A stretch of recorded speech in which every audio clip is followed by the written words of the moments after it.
C'est bien connu, la poésie est un moyen d'échange et celle déclamée par Isaïe Ouakapou n'échappe pas à la règle. Le spectacle féerique, il fait monter aux lèvres l'eau des cantiques. La douceur d'un climat, à l'éternel été, et la fraîcheur des nuits sur le ciel des tropiques.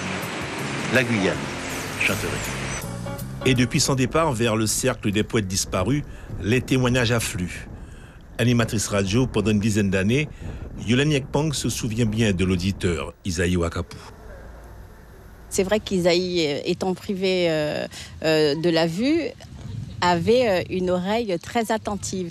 Et c'est vrai de ce qu'il me disait aussi, et c'est présent dans cet ouvrage qu'il a écrit, la radio l'a toujours accompagné. Il disait que sa maman écoutait régulièrement la radio, et donc depuis petit, il vouait une certaine passion au milieu de la radio.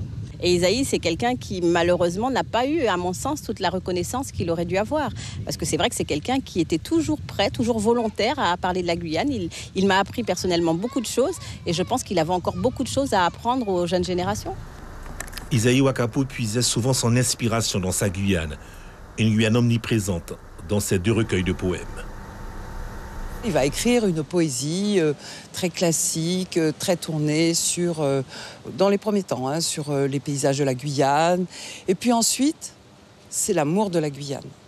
Et cet amour de la Guyane, il va le traduire dans une devise qui est « Découvrir la Guyane, c'est l'aimer ».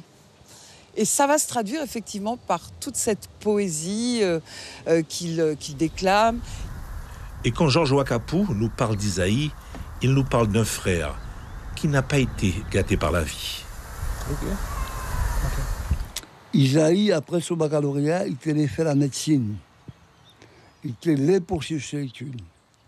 Mais Isaïe, comme on a dit souvent, et on a dit qu'une certaine pincement au cœur, Isaïe a été le frère malchanceux. Isaïe, finalement, était fini par être pratiquement aveugle, malvoyant. Que mémoire était gain. Et puis qu'envie de poursuivre l'étude gain, on a pensé Isaïe qu'il pouvait arriver à être un très bon élève.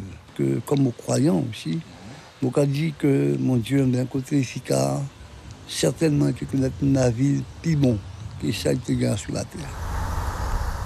Une fois, je lui ai posé une question parce que je savais qu'il ne voyait plus vraiment. Et je lui ai demandé, mais Isaïe, quand on parle de la beauté des choses, comment est-ce qu'on peut en dire autant alors qu'on n'a pas les yeux? Et il m'a répondu, quand on ne voit pas, on sent. Alors moi, avec l'impertinence qu'il m'arrive souvent d'avoir, je lui ai répondu, oui, mais quand on ne sent pas. Et là, du tac au tac, il m'a répondu, quand on ne sent pas, on ressent. Il était comme ça, Isaïe, un arbre majestueux de la poésie guyanaise, un Ouakapou.